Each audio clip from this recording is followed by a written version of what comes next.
a hint from Shah that she is ready for us to kickstart. So I think probably what we'll do is kick off, if that's okay. So yeah, welcome everyone for joining us today.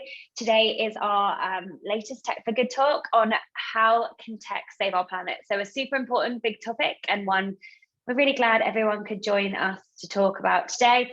And as you will see, if you joined early, you would have heard us talking about weather. It's usually what happens on these Tech for Good talks. We have got a wonderful panel that has joined us today. We will be doing introductions and getting you familiar with everyone a little bit later on. So just as a quick run through of what we're going to be doing today, Puff and I are going to be doing a little bit of scene setting, introductions to us, and also just a little bit of an introduction into why we're here talking about this super important topic. And then, as I have already promised, we will be getting you familiar with the panel and diving into a really great conversation. We're very grateful to be having such amazing experts with us, and we've got lots of questions to be diving into them and discussing with everyone. So one thing I just wanted to highlight was, if you do have questions, please use the Q&A facility. Please pop your questions in throughout, and we will make sure we leave plenty of time at the end to get over to them. So if I quickly introduce myself first, and then I'll hand over to Puff. I am Gabby. I head up commercial at Three-Sided Cube. I am based in the UK side of the business, which, as Puff will tell you in a minute, isn't where Puff is. Puff, please introduce yourself. Hi everyone. Oh my gosh, it's really good to be back. So my name is Sophia, but everyone knows me as Puff. It's an affectionate nickname. There is no malice behind it. It's all good, and you'll probably notice they call me Puff because I'm quite an animated character. But essentially, I'm the co-founder of the US arm of the business. And for those of you that don't know who Three-Sided Cube are, I wanted to just take a couple of minutes to introduce us as a team, because we are one big global team. So Three-Sided Cube, we have a very clear mission, and our mission is to change millions of lives for the better. So how do we deliver on that? What do we actually do? So as a team, we build tech for good. So technology that has a positive social impact. So to be clearer, we essentially build bespoke software, mobile apps, web platforms. But the common theme throughout is the fact that every single one of our projects has a positive social impact. And it really feeds into that mission of changing millions of lives for the better. And for those of you that perhaps joined us in the early days of the Tech for Good talks would have known that I used to be a panelist. I stepped out whilst we've been kind of pushing I guess our global agenda. I'm now back, and I've got the pleasure of working with Gabby. But I guess the reason we're here today talking about technology is, for me personally, like, I just want to make the point that technology is agnostic, right? And I think at the moment tech can have, or it has a bad light shone on it in the media.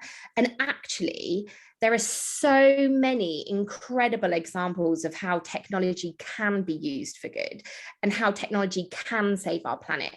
And really what we're trying to do with this event today is shine a light on those positive examples of how tech can be used to save our planet. So without further ado, I'm going to hand back over to Gabby. Well, it's amazing to have Puff back as well. So it's fantastic. So yes, Puff has done like a fantastic scene setting of who we are and what we're about. And I guess, you know, that leads so nicely into why we're here to talk about this amazing topic today. So how can tech save our planet? So before we get into a bit of detail, some of the technology we use ourselves and also other awesome technologies out there that are being used for good, we just wanted to spend a bit of time explaining why this topic means so much to us. So as Puff has said, being a for good agency, we are an agency that are on a mission to put impact at the heart of everything we do. And as such, we've had incredible opportunities to work with some of our amazing clients, really on projects where we've put that changing the planet, people, and actually doing some incredible restoration projects, ocean projects, and also climate change. So really, really, really key topics where that technology is a really powerful tool to help restore the planet. So you'll see some of these clients on the screen already, including Global Forest Watch, UNESCO, World Resources Institute, Global Commons Alliance, and Polytag. So some of these projects include projects where we're matching funders and restoration projects to make sure they have the funds and the sort of resources they need to do those really powerful restoration projects, right through to circular economy projects where that technology is really crucial in ensuring we can create that circular economy. I'm not going to spend a huge amount of time talking about these projects because some of our wonderful panelists are from these fantastic organizations.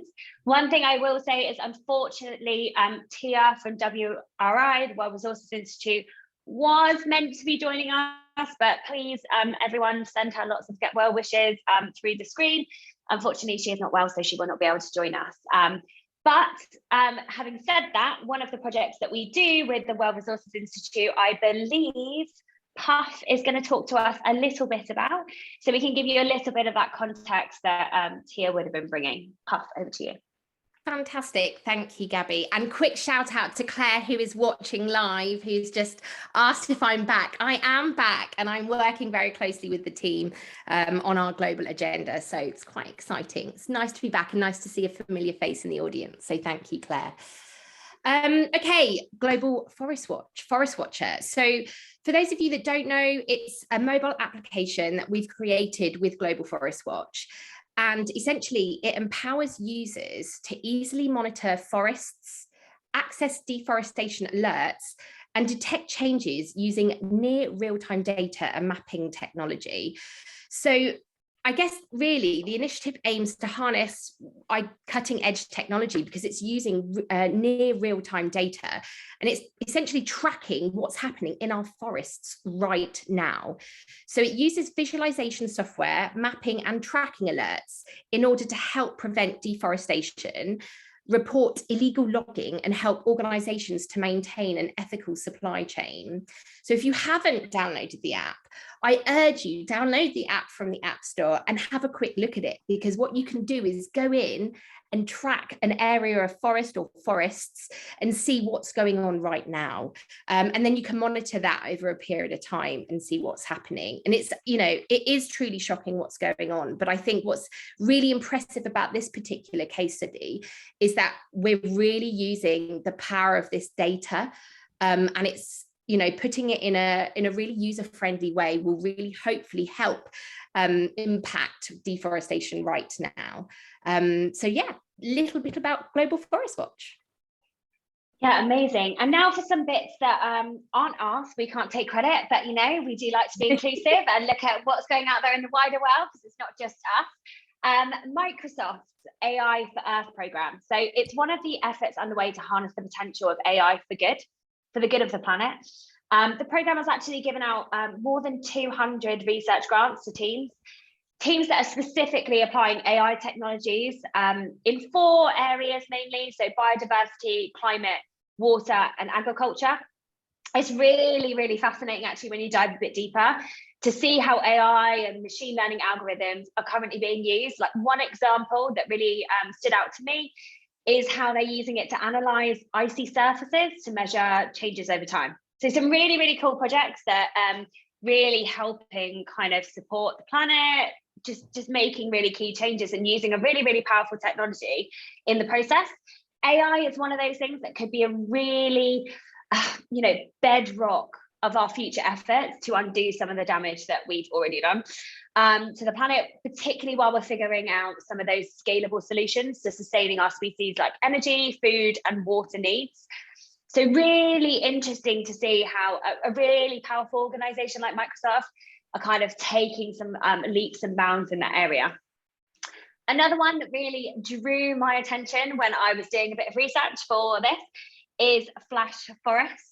They are a Canadian restoration company that uses UAV technology. Now, without using acronyms, that's unmanned aerial vehicle. So it's drones. So it's using drones, automation, and ecological science, basically to regenerate ecosystems at quite a global scale. And they are, self-labeled as a restoration company. That's quite important to think about. They're using technology, but where they see themselves is a restoration company. And their aim is to plant trees at 10 times the normal rate. So 10 times the normal rate and at a fraction of the cost of traditional tree planting techniques. So they utilize this drone technology. They want to bring new levels of accuracy to precision, as well as speed, to really kind of like revolutionize that reforestation industry. So they've set themselves pretty punchy targets. They've set themselves a goal of planting more than 1 billion trees by 2028. And they put it to heal our planet's lungs, which I thought was really, really lovely as a mission. So it's definitely worth checking out. Really interesting use of technology to speed up something which we know needs to happen. So what we've done there is just give a little bit of scene setting, a little bit of a flavour of some of the things to think about. But as promised, the real juicy bit comes in these wonderful people that are joining me on the screen right now. So without further ado, let's get you introduced to our amazing set of panelists who I'm very, very grateful have joined us from all over the world. It's a bit of a, love it, bit of a global mix. It's what we like. Before we do get you introduced, just a gentle reminder to everyone at home, that Q&A channel is staring you that right there. It's encouraging you to be populating it, getting all the answers that you've been dying to find out from these wonderful people. So please, please, please do use that.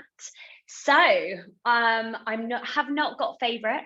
I am just going to go from left to right and down. So Adam, you are top of my screen. Would you mind introducing yourself and telling us all a little bit about yourself, please? Hi, my name's Adam. I head up Climate Week NYC for the Climate Group. So Climate Week NYC is an annual event. It's going to be the 14th year this year in September when it takes place. And it's the largest climate event of its kind in the world. We bring together over 500 events across New York City. We bring together sort of heads of state, senior business leaders, activists, a whole load of people, and try and sort of mash them together so that they can come with climate solutions. And it's I've been there 4 years, so this is going to be my 5th Climate Week. And coming to you from Midtown Manhattan at the moment, where, as we were talking earlier, the weather is not so great. So yeah, that's me. I feel like it's going to be an introduce yourself, tell us where you are and what the weather's like. That's just, exactly. I think it's going to be a thing, you know. You can make an app for that, self-reporting weather. I like it. Tolly, could you please introduce yourself? Hi, yeah, I'm Tolly, and I am an artist and a climate justice activist. So from an artist side of things, I'm an illustrator, and primarily I work in kind of digital animation, designing Giphy stickers for lots of different clients and organizations, pretty much mostly all for kind of sustainable and ethical clients, because that's what I try to do when I'm working. And from a climate justice activist perspective, I do a lot of communicating and education using social media, as well as kind of in-person local community action and direct action and all sorts of different things. And I'm also the host of a podcast called Idealistically, where I ask artists and climate scientists and journalists what they would idealistically want in an ideal world, to kind of get that creative conversation going about like radical imagination and what the world could look like if we actually start solving these problems. So yeah. Wow. Me. Very impressive. And I feel like you have more hours in the day than I do, obviously, because that's just incredible that you get all that done. Can't wait to ask more questions about that. Thank you. And Ashley, you're next on my screen. Hi, everybody. I'm calling in from Vancouver, Canada. So early morning over here. I'm working with UNESCO, specifically the UN Decade of Ocean Science for Sustainable Development. And so this is the 2nd year of the decade, and I'm the community manager for our Global Stakeholder Forum, which I assume we'll talk about a little bit more as we get into the nitty-gritty of the tech. But essentially, we use this technology to bring together a platform of people from all over the world. Currently, we have about 5,000 users from over 130 countries, where the idea is to dialogue together across demographics and different also different sectors like research and government and NGOs to be able to come up with innovative solutions to solve some really big issues relating to ocean science. Amazing, thank you. It is an incredible project and I can't wait to chat more about it. Try not to give away anything. It's like hard not to mention it. And last but definitely not least, Andrew. Hi all, I'm Andrew Franklin. I'm the operations director for a company called Forest Nation. What do I do on a day-to-day basis? Loads of different things, but what we do as a company is we're actually a marketing company, a business for good. Our main goal is to provide return on investment within the marketing space, but through reforestation. So the organizations that we work with range from, household names to, a local school. And what we do is we provide marketing campaigns that allow them to engage their audiences, predominantly their customers, B2B environments as well as B2C. And as we go through that process, we reforest, but we reforest to create sustainable livelihoods. We're not just planting trees, we're actually saving lives. We go into areas where there's been heavy deforestation, and the first thing we do is create a format of education through hands-on reforestation with communities that have suffered because of deforestation. I'll tell you more as we dive in.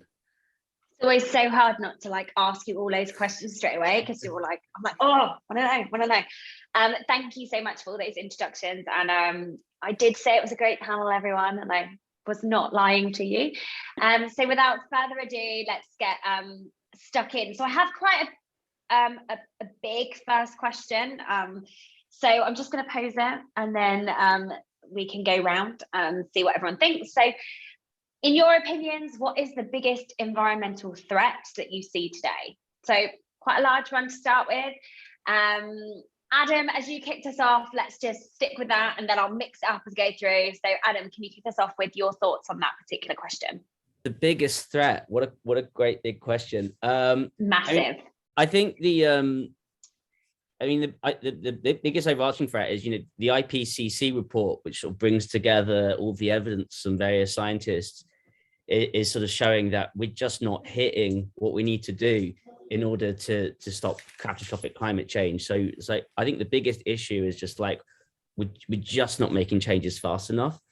And I think what we're seeing more of now, it's quite interesting because some countries are actually doing some really good work. There are things that are changing. There are some positive stories there. But whereas maybe 10 years ago, we were talking more about raising awareness doesn't actually do anything. And what we're looking at now is okay, so a company says it's going to go net zero by 2050. Great. Okay. What are you actually doing today? What are the structural things going on? So I think it's very easy sometimes to get taken away with rhetoric. Last year, we partnered with all of the late night TV shows in the US during Climate Week, and it was wonderful and brilliant. And it's like, there is awareness everywhere. Everyone is aware. This is fantastic. And then it's like the next day, you're like, what are we going to do with it? What difference does it actually make? You've got all the governments in New York City for UNGA, like what's happening there? So it's just, turning it into reality. I think that's the goal. Yeah, like action, not words. I like that. Yeah. That's really powerful. And Tolly, with your experience, your activism, all the work you do, is that similar? Is that different for you? What are your thoughts about the biggest environmental threat that you see today?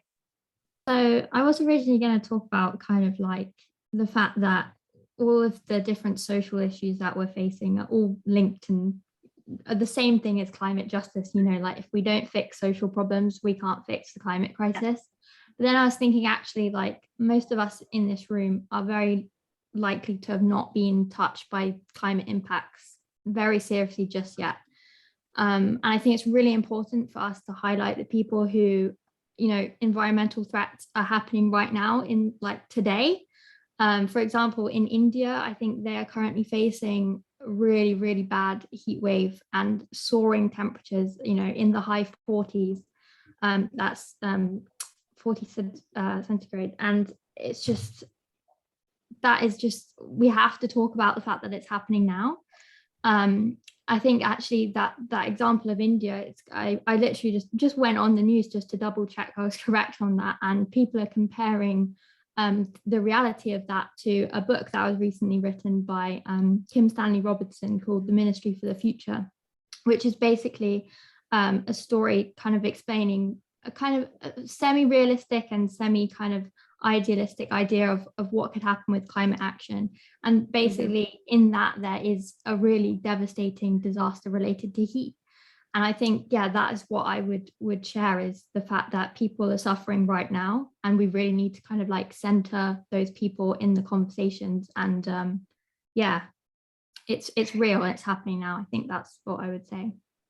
I think it's really interesting because sometimes the narrative has been like, you need to do it for future, like your future matters and like future generations. And it's a lot of the time talked about like, or previously been talked about like grandkids or great grandkids. And I think it's really powerful to actually be highlighting that those climate impacts are happening now. This is not a future conversation anymore. It's today. I think that's really powerful. Puff, sorry, you look like you're about to like, I'm like, the screen.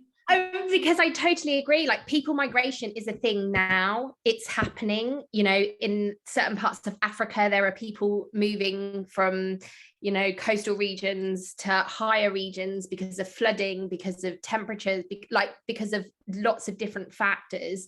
So people migration is a thing, and it is happening because of everything that's going on. And I don't think people shine a light on that enough. And there could be, I know that there are entities out there that are looking at doing more around this, because there's a lot of data to support this now. And I think we do need to shine more of a light on it for sure. So Tolly, I totally agree with you there. Amazing. And Ashley, from UNESCO's perspective, I know there's a lot of work that you're doing at the moment. Is similar? I mean, obviously we all agree with these big environmental threats, but kind of for you, what's the biggest that you can see today? Yeah, I think it's a good question. I don't think there's one. I think that's the whole point. Actually, I think that is one of the threats, is that people like to compartmentalize and separate out and not see these issues as holistic and interdisciplinary, intersectional. And I think that is actually on a meta level, actually really problematic, because people stick with silos, and then there's all these different conversations going on without proper dialogues across various sectors and everything. But that's not what I was going to say. But I think it is a big issue. But I think it really just comes down to values more than anything. I think us as the human species, and I should put a caveat in that, of where I think specifically people in powerful positions and from powerful communities and countries, economically powerful, I think the values really need to shift, where right now there is still like efficiency and standardization and mass production are seen as the norm and status quo, and that is not sustainable, and that is so antiquated when it comes to a sustainable circular model that is something that's possible for current generations dealing with urgent crises and more long-term chronic issues for future generations. And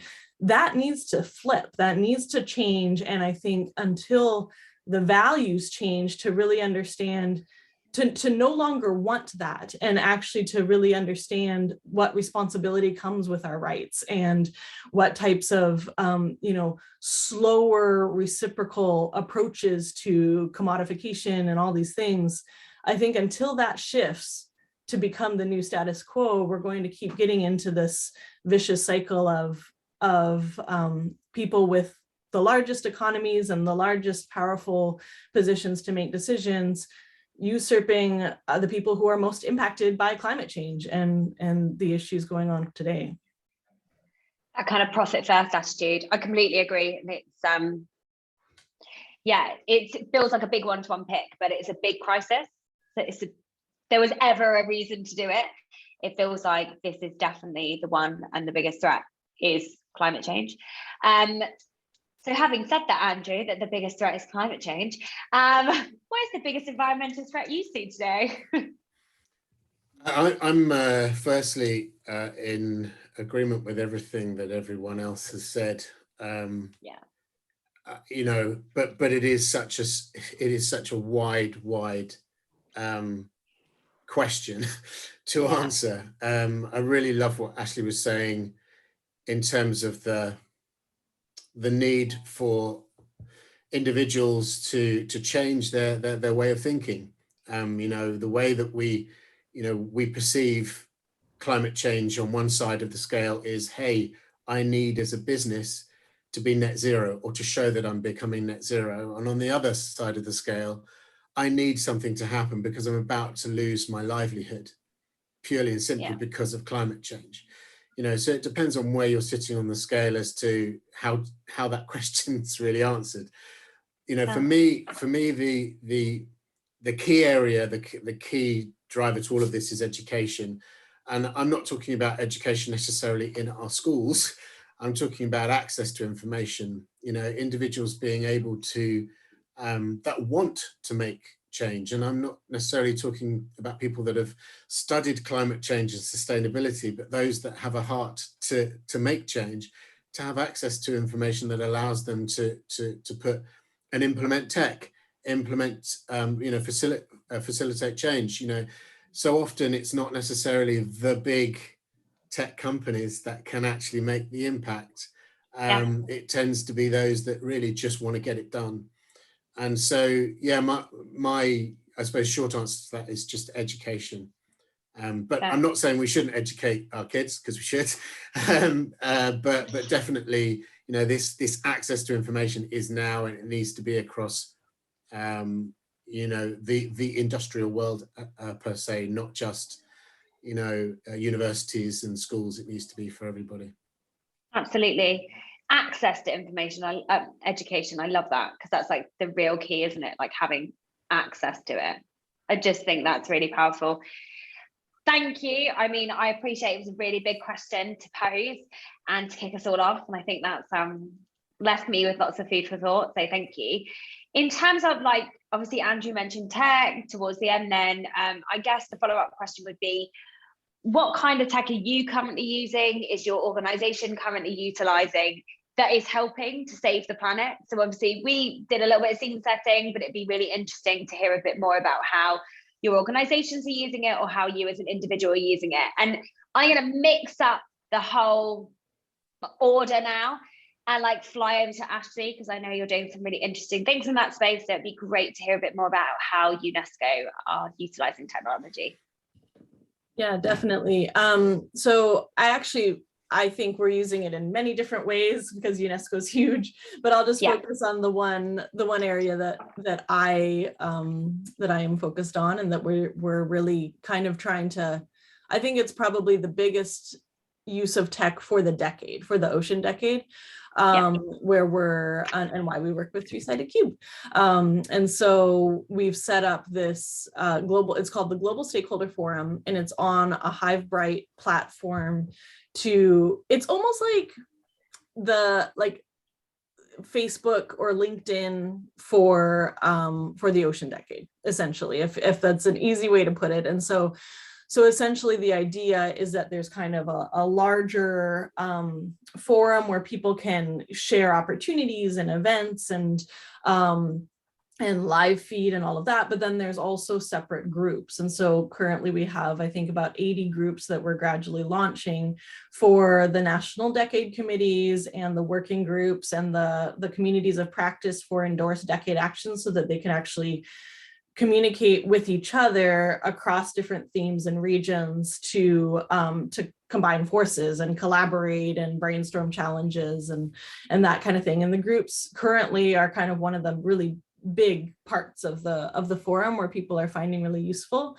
But the idea is that it's just this kind of, it's a platform that can make things that are inaccessible accessible in a way. That's kind of how I see it, where I feel like so often, the Ocean Decade or other really large UN launches and concepts can often feel inaccessible for people who are not part of that community or involved in that work. And so it's a way to make everyone, no matter what you're doing, no matter where you are, connect on the issues that matter to you with people who will support your mission and vice versa. And so it kind of links all the gaps that people are working on to be able to say, hey, you know what, I have this amazing project in the Caribbean working on, coral reef restoration, but I'm missing a videographer, but I would love to see what another region is doing with that restoration so that I can compare and contrast or whatever. And it really links all those gaps together.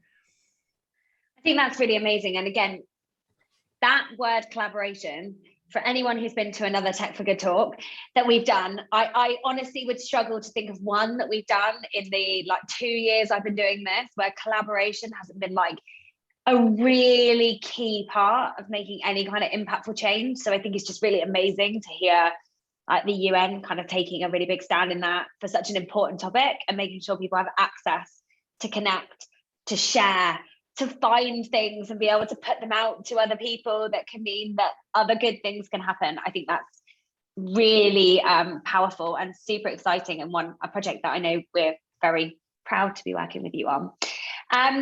Andrew, in terms of yourselves at Forest Nation, how currently are you utilizing technology to save the planet, or are you seeing trends across your clients? We are, as I said at the top of this, we are a tech. Well, we're a marketing company, but we use tech to work with our clients. So we create that tech ourselves. One of those things that we provide, as I mentioned, education is a key element to saving the planet, but not the planet, just the planet, ourselves as well. So we've created a tool that we call a Forest Challenge, which is where any company, any organization can challenge its audience to answer some questions. And so we built a platform that allows any firm to say, hey, we want to ask you questions about our sustainability mission, or about our product, or about our service. And as you answer those questions, their forest is their area of land is being reforested in Tanzania, Haiti, Kenya, whichever region they're planting in. So what this does is it allows that organization to promote what they want to promote within reason. Obviously, we have the last say on what they can promote. They can't be kind of promoting, plastic widgets of some kind. It needs to be sustainable goods or sustainable service. And that could be at a conference, a virtual event such as this. It could be at a physical event. We have them being utilized in many different guises. That's one of the tools that we provide. And as I say, it's a piece of tech that's very, very, very simple. But what it actually does, its outcome, is not just a tree in the ground. It's education to the audience. That audience is now educated. That brand has now been able to market its wares in a fully sustainable way. There's, probably a small amount of energy used to provide the service, and we can't avoid that. It's online. But the outcome is then that those trees that are planted are predominantly fruit trees in regions that have suffered heavy deforestation. So what we're doing is creating sustainable livelihoods immediately as soon as those trees go into nursery, because those people that are growing those trees are paid to grow those trees. So in effect, that brand is then able to say, hey, we have made a real impact here. We haven't just planted a tree, we've now created a sustainable bit of livelihood. So that's a bit of tech that we create ourselves. Sounds amazing though. It sounds like such an engaging, fun, incredible thing to do, as well as getting that really powerful education and that kind of like circularity of getting the impact back and really understanding what it is. It just sounds fun as well, which I love. Like, sounds great. I think the last time we spoke, I was like, I want to do it. I want to do it. Yeah, well, I can send you a link so you can play away. We on our own platform, we provide, I think we're up to about 100 different quizzes on various subjects. And anytime anybody plays, we plant the trees for free. We don't charge for that. But when a brand comes with, we'll send you links so you can get involved. Everyone.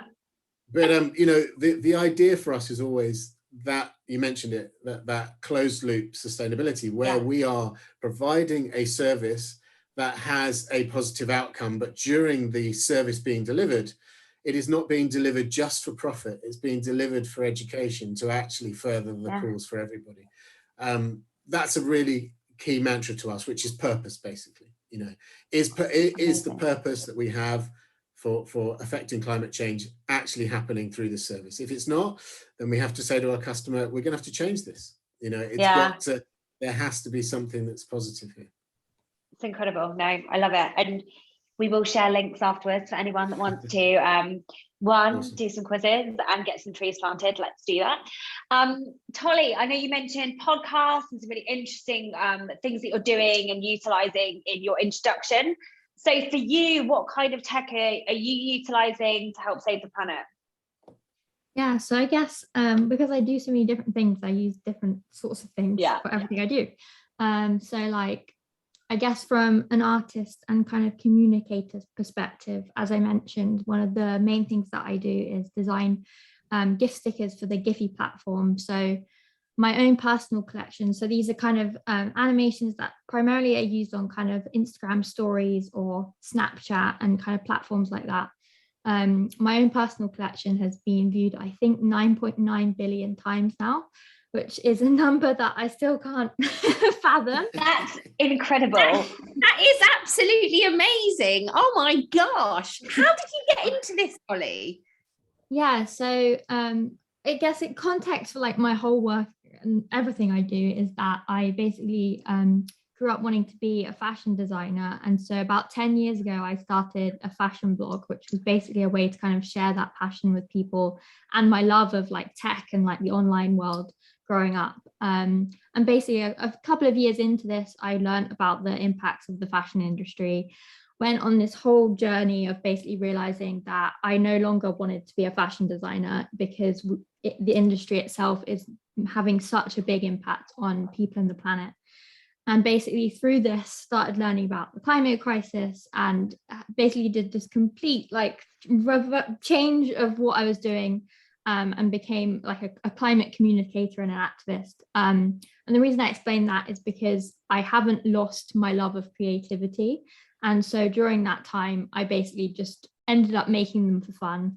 And I realized that people were using them like really, it was a really accessible way of communicating different conversations. And I think because the amount of content that people are consuming these days on so many different platforms, having something that kind of labels content really clearly and really quickly, and also just looks nice and looks fun, I think is really powerful. And so, yeah, a couple of months into making them, I started seeing like some of the brands that I already love starting to use my own designs. So that's kind of how I got into like the client kind of part of it. But through that, I realized that like activists and organizations and movements all over the world, like whether it's in like Brazil or even just in the UK, like seeing those of people using my work was really powerful and kind of goes to show how art plays such a big role in activism.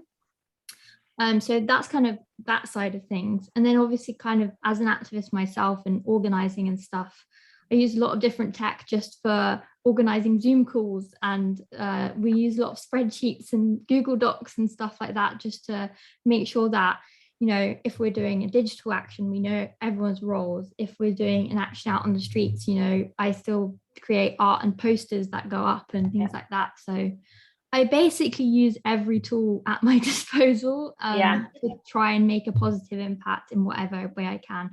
Again, primarily like in a really creative way, because I think it can connect people in a way that just like statistics and scientific facts can't. Like we need both at the same time.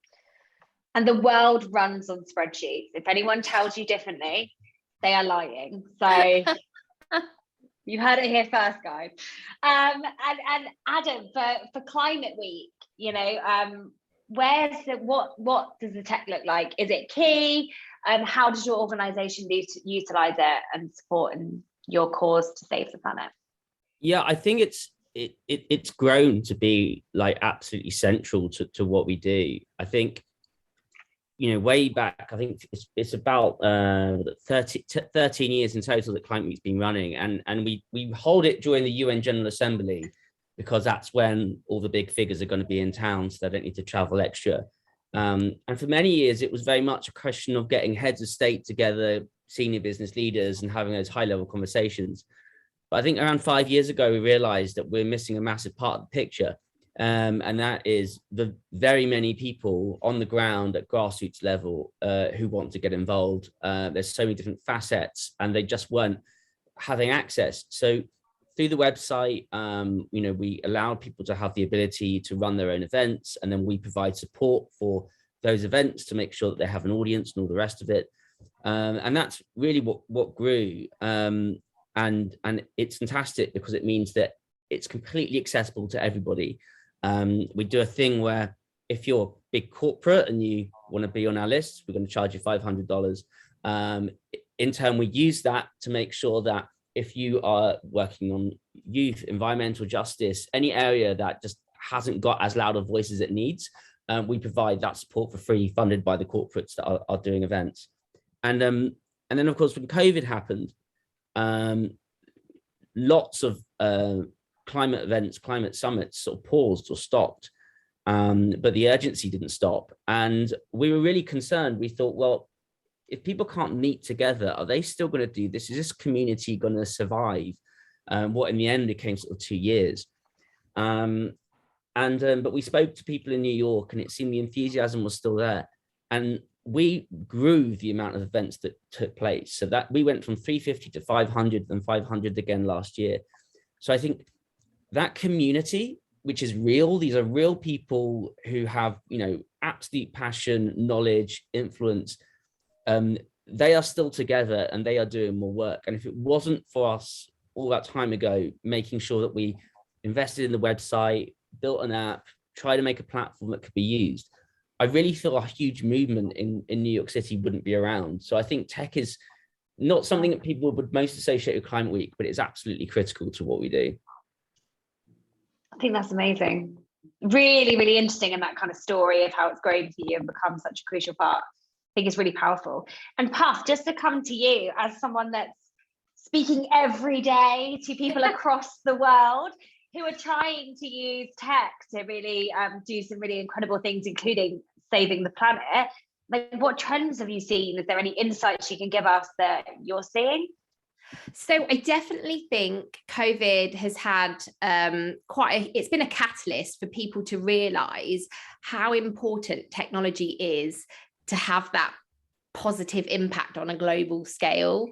I think, you know, there were a lot of challenges through COVID, and, you know, we as an agency, we definitely saw an increase in the number of people that got in touch with us and were trying to utilize tech in a positive way. So I think I totally agree with everyone's points. And I think Adam kind of summarized that nicely in that actually technology is a huge enabler for any positive impact that anyone is trying to have. I think, you know, going back to that original point I made, the technology is agnostic, right? Ultimately, it's the people behind it, what you're designing it for, what you're designing it to do. That's what's super important. And what's wonderful is today on this call, we've got a load of people that want to use it to have a positive impact. But unfortunately, that isn't always the case. And people will try and use or utilize technology for other reasons, which is fine. Like, I'm not saying it's right or wrong. I'm just saying it's different to what we're actually trying to achieve. So yes, sorry, that was a kind of a very long-winded answer to your question, Gabby, but I think ultimately Adam did summarize that quite nicely in terms of, it's an enabler for everything that all of us are trying to do, essentially. Yeah, it's really, really powerful. And I guess building on Puff's point around, not everyone is doing the right things, and like lots of organizations looking to use tech. I guess one thing that would be quite interesting just to dive into quickly, being mindful of time, would be just to whiz round about some of the challenges that you have seen, like with adopting technology in your organizations. So kind of, Andrew, you seem to be working with so many incredible people trying to do some really cool things as brands and make their like missions more meaningful and that purpose.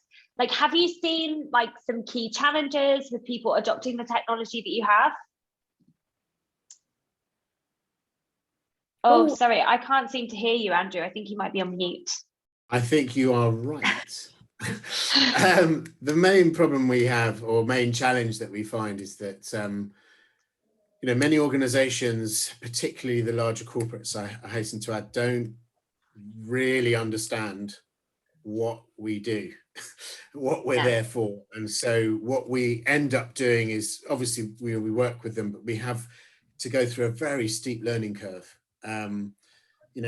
Yes, we're a marketing company, but we actually spend a lot of our time teaching, highly skilled and highly paid marketing professionals how to market sustainably, how to actually market in this space. And it really is quite frightening, actually, how difficult that can be at times, and how uninformed so many people are. Also, I think the other major thing is that we're still very much time, slaves to time, in effect. And so when there is an event of some kind, I'm sure Adam will experience this as well, when there's an event, you've got a calendar of events to achieve a goal, you want to have a bit of a marketing tool that's going to allow you to engage an audience at an event. Not enough time is taken to think of what that tool will be. So what tends to happen is organizations still go and buy a piece of plastic to give to everybody. Organizations still take that route. And what so the steep learning curve is actually, you don't have to, we can deliver really quickly. It can be done for you. So we have tools like this, which is the little tree kit. It's fully compostable, bit of swag. It's a giveaway for events. And like Adam was saying, COVID came in, we couldn't deliver these anymore because there were no events. So this is why we created the Forest Challenge and these tools. But the same thing applies. For 12 years, we've had this product. And every time we've come to a larger organization, we've had to educate that this is something that's fully compostable. That's the message you need to give to your audience so that they can understand why you're doing this. And so I think that is the main challenge, is education of our customers. Yeah, it's really, really powerful. And Adam, from your perspective, where technology has become so crucial, again, to what you're doing and how that helped you transition, I guess, from COVID through to now and grow, like, what were the challenges? Were there any challenges with adopting any new technologies for you? There we are. Oh, it's another one on mute. Another one. I think that one of the big challenges is sometimes people forget that there needs to be people behind technology. So, like on an app, like I'll make a pitch to make quite a significant investment on building an app because we want to give the community a much wider range of ways that they can get involved. And so, we get the agreement, we pay the money, we sort of build the app, and then they want to know why I need to invest time in people in actually going out there and speaking to people and meeting people. I think people are like this with Twitter as well. They sort of have an idea that things are going to go viral. People are going to do user-generated content just because you've got a great idea. It's like, it just doesn't work like that. You're not gonna get thousands of people involved just because you made something nice. You need to have an engagement plan with real human beings. So that's the challenge I think that we've had.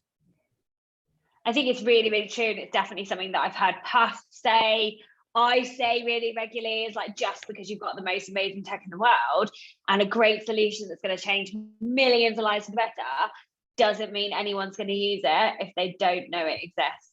So it's like a really interesting like piece of the puzzle piece, isn't it, that can often get forgotten.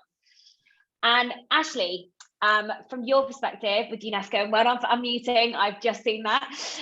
When UNESCO took the transition across, was there any challenges? Was there challenges for your stakeholders in terms of adopting that new technology? How did it work for you? For sure. I think we are currently dealing with a lot of challenges. And I think part of it is you don't know until people try it out, right? So you can theoretically work through all the glitches and everything preemptively, but until people start playing with it and say, actually, I want this different function, or this isn't working for my needs, you kind of just have to adapt and be willing to see where it goes. But I think two other big challenges. One is just online burnout. It's really hard, even if, as Adam says, one of the issues is people just not knowing about, how to get involved or what the app is. But even if they do, to convince them that it's worth getting involved, that it's worth adding yet another online, app or engagement thing to their repertoire, when I think people after COVID and during COVID are just so burnt out and tapped out from tech, really. And so I think there's, on the one side, it's like it's saved people and it's saved connection and communication in times where we can't travel. And I also think it has allowed for a lot more sustainable ways of connecting without traveling to all these conferences. And yet I think there's more apprehension of getting involved when people are just a bit tapped out mentally. I think that's one of the biggest things. And then also accessibility. I think while it is sometimes more accessible than traveling to a conference or engaging in that way, there's still a lot of access barriers regarding, digital literacy and access to technology and different languages and time zones and the money invested to be able to do, to have an app or whatever. And I think we can't forget that accessibility issues still do exist in the tech world, and they'll just go away just because we're online. And so that's something I'm really trying to work on right now, is like, how can we have 3 languages right now, and we want to get it to I think 20 in the next couple of months, but that hopefully will open up our regional demographics a lot. But then there's still like capacity with digital literacy and access to technology that's really crucial as well. Thank you. That's incredible. I just loving all of these. Like, it kind of makes you want to tackle all the challenges, doesn't it? Gets you all fired up. And Tolly, for yourself, kind of what are the key challenges you've seen when you've either been adopting new technologies, or actually for the people trying to engage with the content that you're putting out? Is there a reluctance with the new technologies? I guess if we were going to even answer this question, it might be a bit of a controversial one for this space that we're in. But go on, do it. It's like, is actually people holding technology like too close to their hearts when it comes to like the solution to climate change, and how tech shouldn't be the only way of looking at things. I think that's something that definitely comes up in my conversations with within my podcast, idealistically, is the fact that so many of us, like, what we really want when it comes to climate action is just like stronger communities and more time to enjoy the things that we love and be with people we love and connect with nature more. And so I think when the conversation focuses on technology and like all these carbon capture technologies that maybe haven't even been scientifically proven to be successful and all of this stuff, it's like, at the end of the day, like, we need to start imagining what life looks like when we're tackling climate change. And realistically, does that look like some sort of high-tech futuristic utopia? Not really. A lot of us really just want a more simplified, chill, joyful, peaceful life. And yeah, I think that's the challenge I come across, is people not wanting to like let go of that and like just actually looking back at what means most to them and what they care about. I think it's a really, really, really powerful point to make. We do quite a ton of campaigning and research as part of our kind of what I would call more campaigning passion arm of Three-Sided Cube. And it's definitely something we would always advocate for. Like we said about marketing and tech being like pieces of a wider puzzle that make everything successful. I think particularly with climate change, like technology is not the answer. It might be part of the answer, it might be a part of the solution, but it's like a piece of a much wider puzzle that's going to take, in my opinion, a lot of different stakeholders getting involved in and doing a lot of radical change at the same time, to kind of make sure that there's real action, which I think comes back to what Adam was saying at the very, very start in terms of the biggest threat, in terms of like actual action. I think it's something that people want to see and need to see. And Puff, like from your point of view, again, I mean, we hear quite a lot of challenges that people are coming to us with, particularly when they've got really amazing ideas and they're looking to adopt new technologies. From your perspective, could be at Cube, but I doubt so much at Cube, but from like your perspective of speaking with so many wonderful people trying to do great stuff, what are the kind of key challenges you've seen? So there are a few, and we kind of touched on one earlier, but it was around like knowledge and experience of it. So sometimes new technology makes people nervous. They're not sure. They don't have there's not case studies and stuff. So I think depending on the sector, depending on the project, people can be quite risk averse, and I totally get it. But sometimes with the new stuff, you have to try and learn from that before you can really understand how it could be impactful and how it can be used. So I think for me, the knowledge and experience, and going back to Adam's point about having people to be able to manage the technology and being able to ensure that it can do what it needs to do, I do think that gets forgotten, as does maybe the marketing side, telling people about whatever it is you're creating. I do think Tolly made a really good point, actually, because technology is an enabler. Like it can enable things to happen on bigger scales, and it can do some wonderful things with data, and like there is some amazing use cases for it, but it isn't always the answer, right? There are lots of different pieces to the puzzle. It's not just one piece. Other things that perhaps come up is the ongoing cost with technology. Like sometimes, and this may be more relevant to like the third sector or not-for-profit sector, where people are relying on grants or donations, and they have a pot of money that can deliver a project. But then, when you design and develop something and you put something live, you have to think about the future of that and like the ongoing support and maintenance and trying to push that forwards. Like it doesn't get forgotten. People are aware, but I don't think at the moment there is a funding model that really supports that and can get the best out of that particular sector. Quite a controversial opinion, I know, but it's just, the world of tech does operate differently to perhaps how more traditional type projects operated. And I don't think I don't think it's the easiest it can be for people that are trying to raise money and trying to secure grants and funding to get projects off the ground. And I think Andrew made a point earlier, I think it was you, Andrew, where it's not just like, and actually you did as well, Gabby, it's all about collaboration. It takes lots of people to create something truly impactful on a global scale. It's not just down to one or two parties. Like there's quite a lot of people behind these types of projects. And I think, that's super important just to highlight. I love it. I love that collaboration is like the theme of my life in these Technical talks. Like it is honestly just comes up and up and up, and it doesn't matter if we're doing one on like mental health or one on like digital healthcare or like one on like climate change. Like for me, it's just the most powerful thing we can do is speak to each other and listen. and cross collaborate, and sectors speak to other sectors, and like just be really open and share the good stuff. And you know, that's one of the big motivations of why we do these Tech for Good talks, is making sure that we're connecting people. You know, we're sharing all of your wonderful minds on the panel today with people joining. Hopefully you're meeting each other and can do some really cool things together.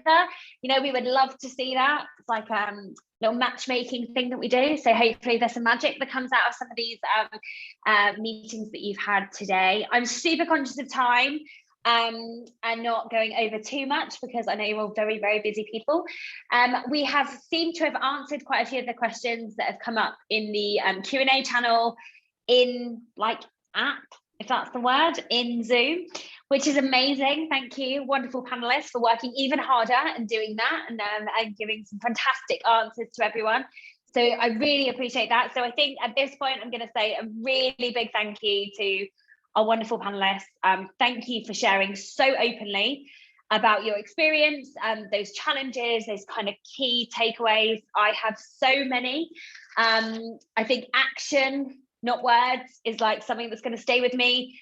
The fact that climate impact is today, obviously, collaboration and education being totally crucial to those key resolvers to some of these issues. So thank you so much for all your time and giving us such an inspirational panel today. And that kind of leaves us with just a final thought before we all sign off and leave you all to your mornings or afternoons or evenings, depending on where you are in the world today. So just one last thing from me is to say that our next Tech for Good talk will be held on the 10th of May, again at 3 p.m, our usual time, and that will be on the